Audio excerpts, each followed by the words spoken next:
पुंडलिका वरदे हरी विठ्ठल श्री ज्ञानदेव तुकाराम प्रभु रामचंद्र भगवान की जय।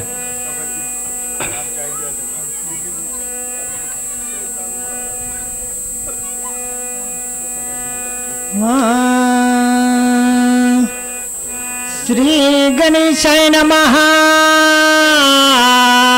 श्री रामचंद्राय नमः। साधु स्वामी श्री रघुनाथ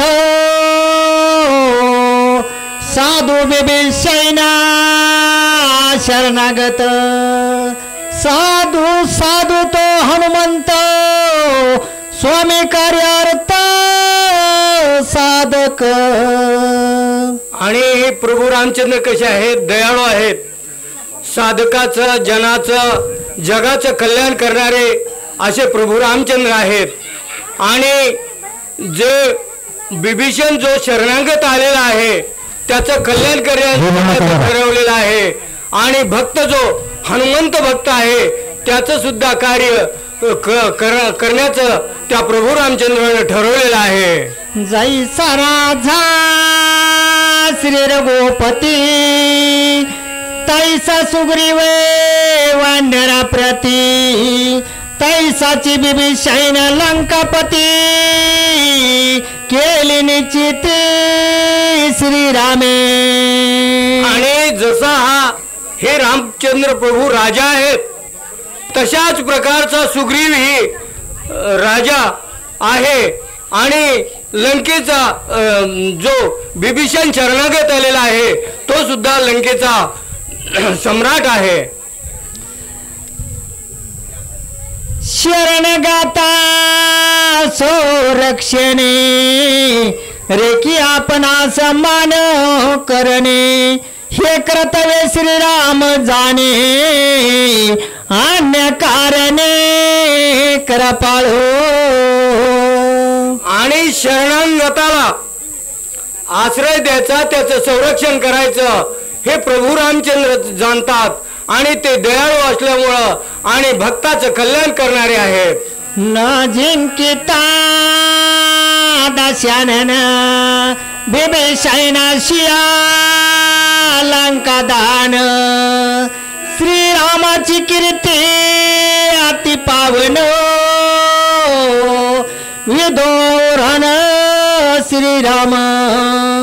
आणि हे प्रभू रामचंद्र काय करणार आहेत? हा शरणागत बिभीषण आहेत त्याला लंकेचं राज्य देणार आहेत।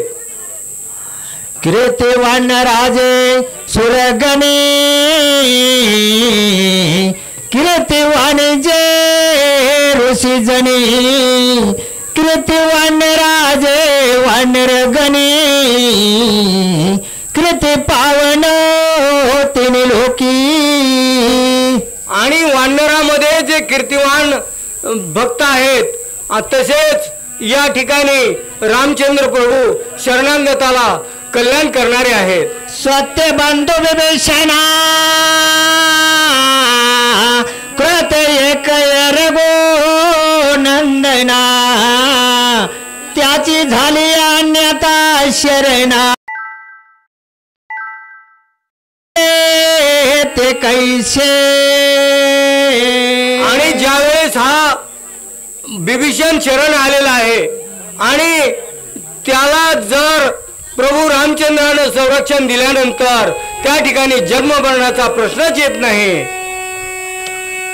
एका जनार्दना शरण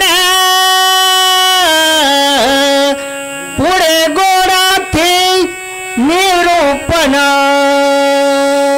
सागरी तरतील पाषाण शेतो बंधन अवधारा।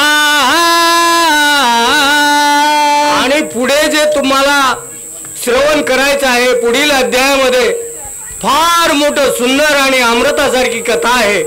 आणि ती कथा कोणती आहे तर त्या ठिकाणी सर्वजण सेतू बंधन करणार आहेत हे श्रवण तुम्हाला या कथेचं करायचं आहे। स्वस्ति श्री भावार्थ रामायणे